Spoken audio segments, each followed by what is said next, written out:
Comment on veut dire? Ouais, c'est ça. Documentaire Hellblade, avertissement.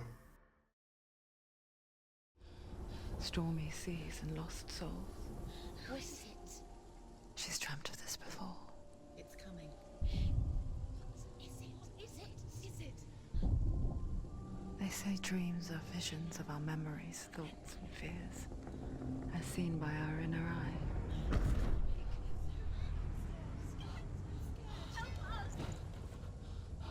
But what if each one of us is always dreaming, even when awake? And we only see what our inner eye creates for us. Is this what hell is? A world shaped by Senua's nightmares. Maybe that's why people fear seeing the world through her eyes. Yes, she's scared. Because if you believe that Senua's reality is twisted, you must accept that yours might be too.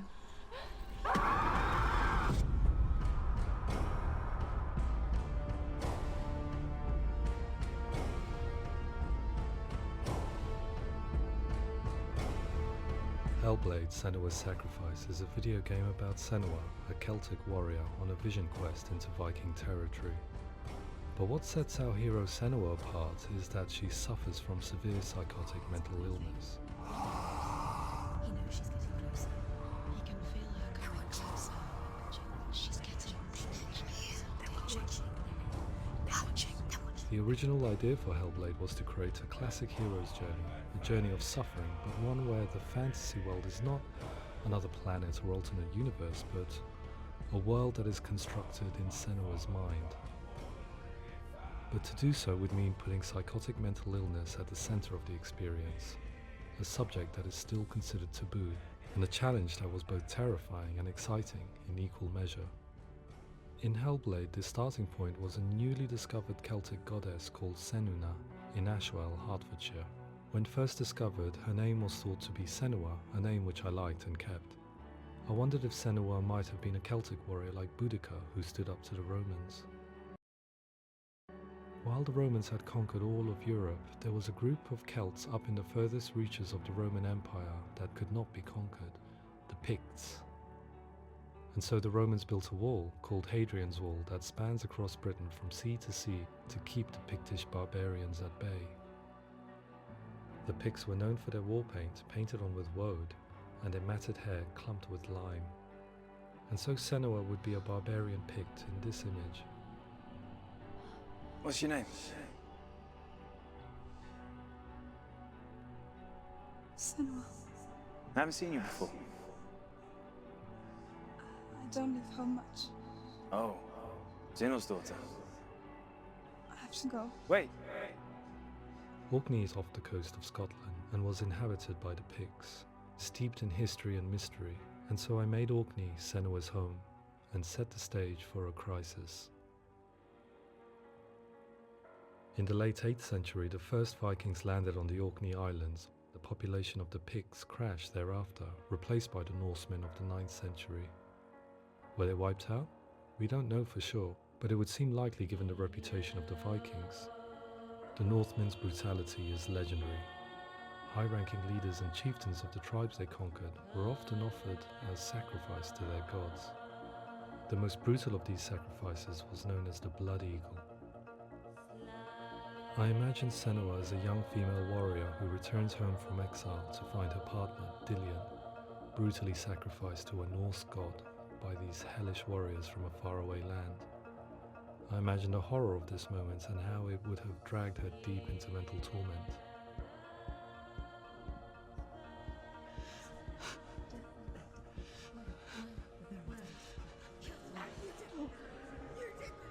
No!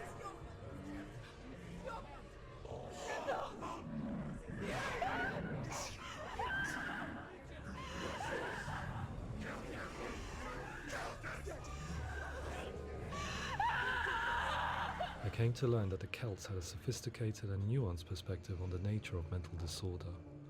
One term they used was gelt. A gelt is a man or woman who has been driven mad by a curse, battle trauma, or grief. the Gelt, would take to a life in the woods in search of penance, punishment, and purgation. And so Senua became a Gelt, cursed by darkness, looking for redemption in the wilds. Another word the Celts used in reference to mental disorders was druth, meaning fool, or liar, one who utters the words of God. They tell of the mad sinner who flees battle into exile and takes on a beastly nature, growing feathers on his body. The character called Druth in Hellblade is based on a little-known person called Fifine, an 8th century Irish Celt who was captured and enslaved by the Vikings, but eventually escaped to Orkney where he became a monk. I will tell you my stories of hell, if I may walk with you.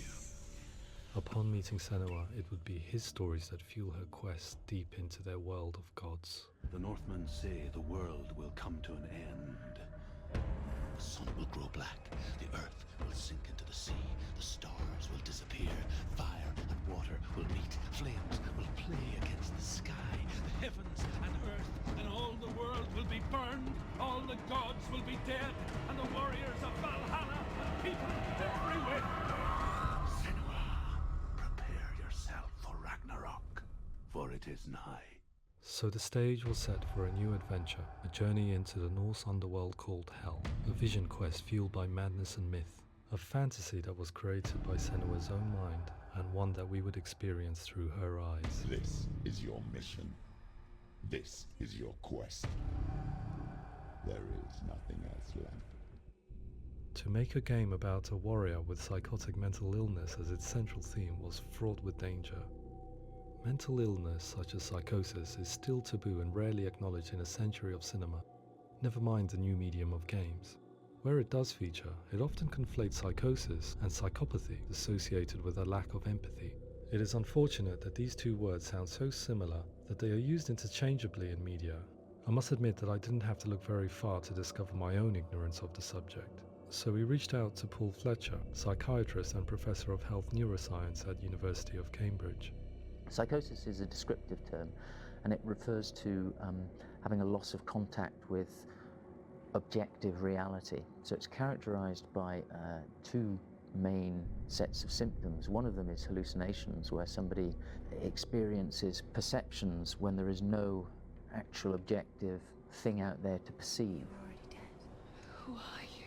And the other is delusions, where somebody comes to very often bizarre, unpleasant, frightening beliefs when there's no good evidence in favor of them. There's no doubt about it. The source of the darkness is in Helheim, and the goddess Hela holds his soul there. We reached out to Welcome, a biomedical research charity that spends billions on research and awareness programs aimed at improving health. Mental health hasn't always been presented in the media in a way that is particularly helpful. It can be challenging to engage people with the subject matter, and there are a lot of preconceived ideas about mental health, and particularly schizophrenia and psychosis. So we hope our support allows the team to continue to collaborate with Paul Fletcher and with those who have experience of psychosis to create a game that provides a fresh perspective on the condition and allows audiences to engage with it in a way that just wouldn't be possible in any other medium. What started out as a brief consultation convinced me that we were only scratching the surface of an immensely deep and interesting subject that could enrich and change the very nature of the game. That's cool. Thanks so much for coming. Pleasure. Thanks. It's really interesting for me. I'd love to be involved. I think it's fascinating. Absolutely. Our understanding of psychosis is still very much a mystery, and ways of treating it are still primitive compared to physical illness. After all, it is easy to see the pain and suffering caused by physical diseases or physical trauma. It is not so easy to see the mental suffering and trauma of severe mental illness. But what if we could find a way to see it? Games are capable of drawing you in for hours on end, playing the role of a character who is different from you, experiencing their perspective, and actively involving you in a world that functions with a different set of rules.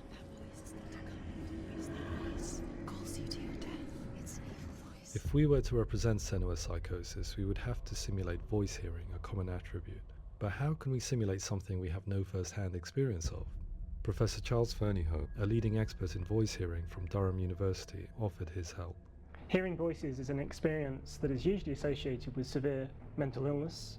And crucially, we know that hearing voices is a part of ordinary life for many people who don't meet the criteria for mental illness. Yeah. Oh, that's not him in real life. We know voices vary according to where they appear in space. Voices can appear far away in the distance, they can appear right there in your ear, they can seem to be coming from inside your head. Based on the information Professor Fernie Ho provided, I put together a sound brief and invited some actors to the studio. We recorded the actors using a binaural microphone, which records the 3D spatial position of sound, replicating the way sound is heard by human ears. It gives you an incredible sense that the person you are listening to is right there beside you. Can't see how she's going.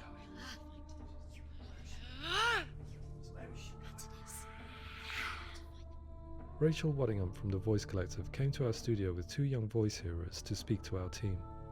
We talked at length about their experiences and they listened to our tests, giving us feedback on how we could improve on it. Everyone hates her. She's cursed. It's very hard to represent what this experience is like, partly because it's such a personal, intense, emotional experience. It's testament to how Ninja Theory have been listening to what the researchers are saying, but also crucially listening to the experts by experience. What they've come up with is so compelling. It's by far the best representation I've heard of what these experiences are like.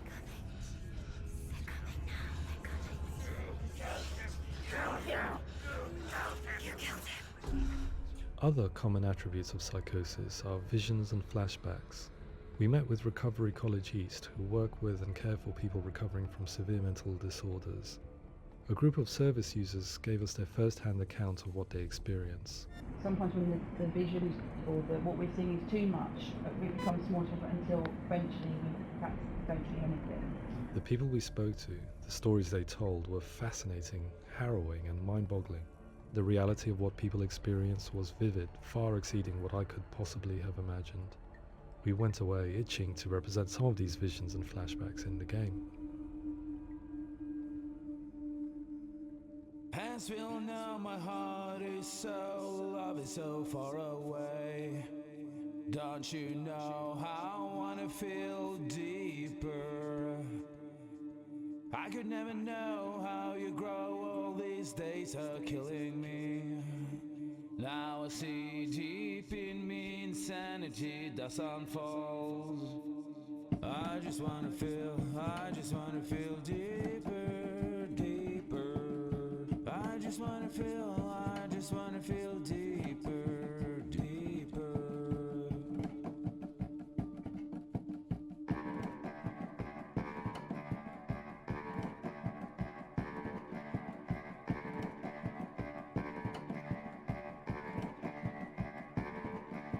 Hands will know my heart is so, love is so far away. Don't you know how I wanna feel deeper? I could never know how you grow, all these days are killing me.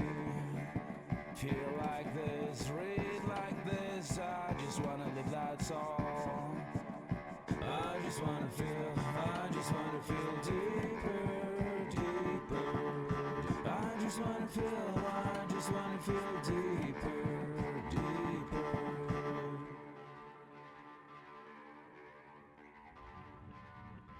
To refine our work, we continue to hold meetings with Recovery College East over the course of a year and a half, showing them what we had achieved so far and refining the in-game representations based on their feedback.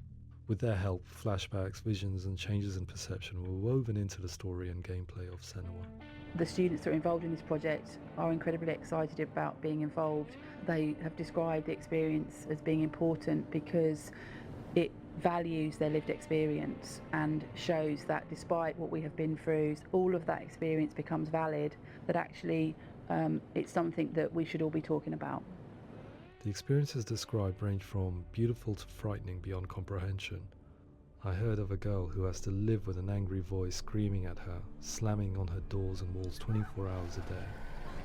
I met someone who would often see hanging corpses in a room, so real that she would sometimes try to rescue them. The panic and fear that comes with such visions is entirely understandable, and it can be a living horror for some. Worthless, weak, pathetic. Go on, feel sorry for yourself. because there's no one left to do that for you. I was urged by one fellow that we should not shy away from showing this horror, and so I was perpetually torn in making Hellblade. Had we gone too far with our representations or not far enough? Broken and lost. Just like your sword. Come on.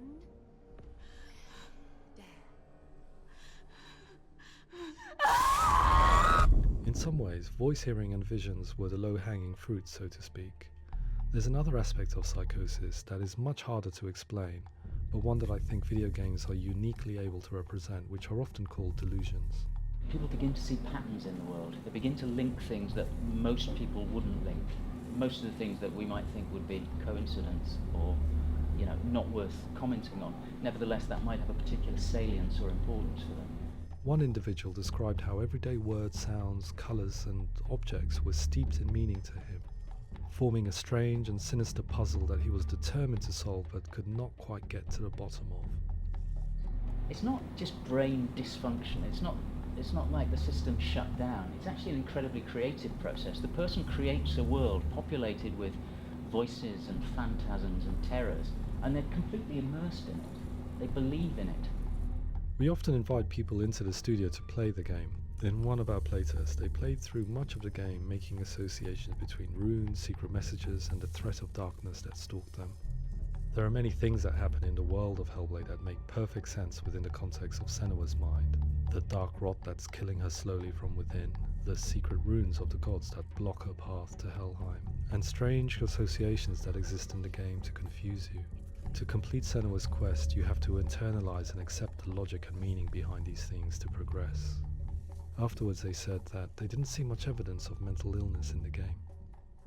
People with delusions of all sorts would argue the same thing, that they are not aware of their experience being abnormal in any way. I need this sword. It's important. Representing perception changes and thinking patterns within Hellblade gives us a set of symptoms common in psychosis.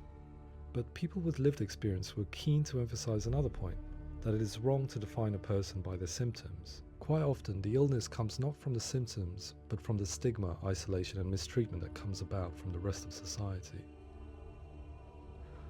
They say that I'm cursed. What if they're right? I needed someone to portray Senua, someone who could believably internalize her suffering.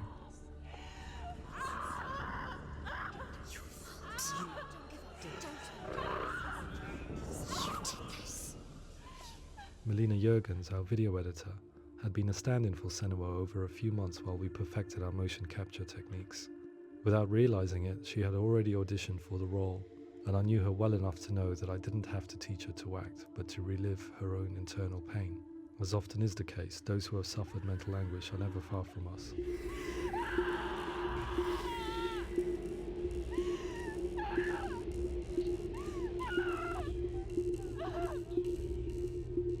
My hope is that by creating a compelling and aspirational character in Senua who feels very much real, albeit in a fantasy setting, we can provide a lens into her reality, a different one to yours, and this is where storytelling comes into play. I imagined her life based on common threads in real people's lives. She was always prone to psychosis as a child. Her mother Galina also heard voices and had visions, so perhaps there was a genetic aspect. Or perhaps it was cultural, as she lived within a world without science, of gods and a superstition, as exemplified by her druid father Zimbal. Psychosis developed in her late teens to early 20s and was exacerbated by stigma and isolation at the hands of the clansmen and her father. This darkness. It's spreading. The trauma of seeing her lover Dillian sacrificed tips her over the edge, making her remodel her reality around a concept that connects everything: the darkness. So the question is, what Senua experiences real? Can only be answered by saying, yes, it is real. It is her reality. All of her suffering will have been for nothing. It's just a matter of time. Towards the end of the project, service users and professionals that had collaborated with us were invited to see the near final game. It was a chance to see if the game had reflected their views or if it had misrepresented them. For me, being involved in especially developing Senua's character has been really important, and being able to bring in my perspective and what I see and what I hear, and having that built into the game has been a real privilege. It's gritty and it's meaty, and there are some tough subjects in there that are being tackled with honesty.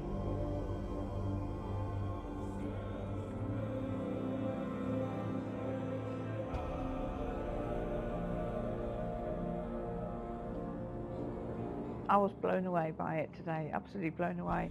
It was just fantastic to get the opportunity to use our lived experience in a very creative way.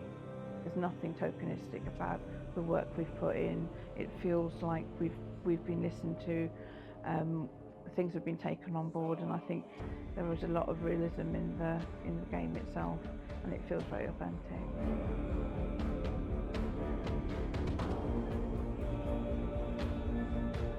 Hellblade will give people a good experience of what it's like to hear voices and have those experiences. I'm glad that the guys at Ninja Theory have asked us to come along and help them build an experience that's positive when it comes out, and get myself a copy and have a go.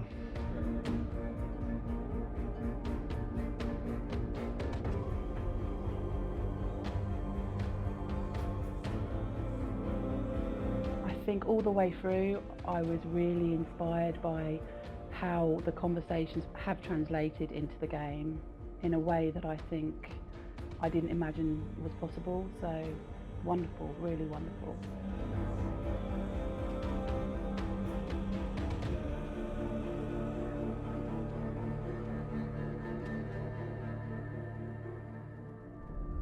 I really hope that others will follow the lead they've set and use the power of something like a video game to change people's perceptions, to increase understanding, and ultimately to make some of the stigma around voice hearing and other experiences go away.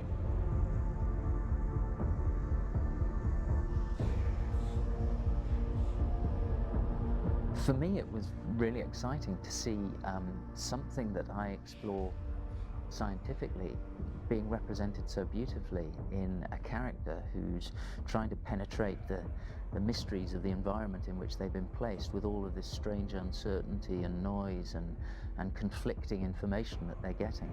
I'm very excited by this way of trying to represent mental illness, because I think it actually might be offering us insights that we wouldn't get from pure scientific explorations, and actually giving us quite an empathic view of what it might be like.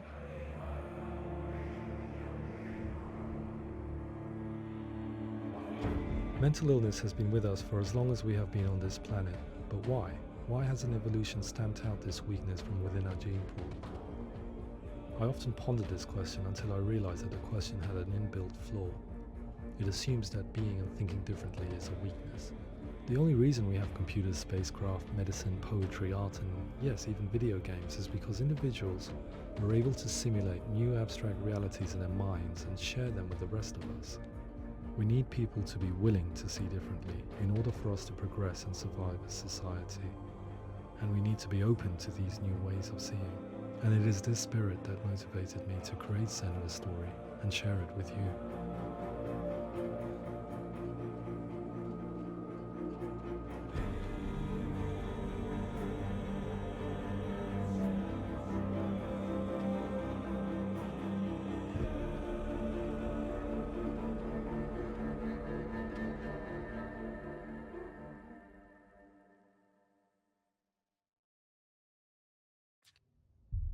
Waouh! C'est un travail gigantesque. Bravo à eux. Je vous remercie aussi d'avoir regardé, commenté, liké, et puis je vous dis à très vite pour la suite de Hellblade le 2. Allez, ciao ciao.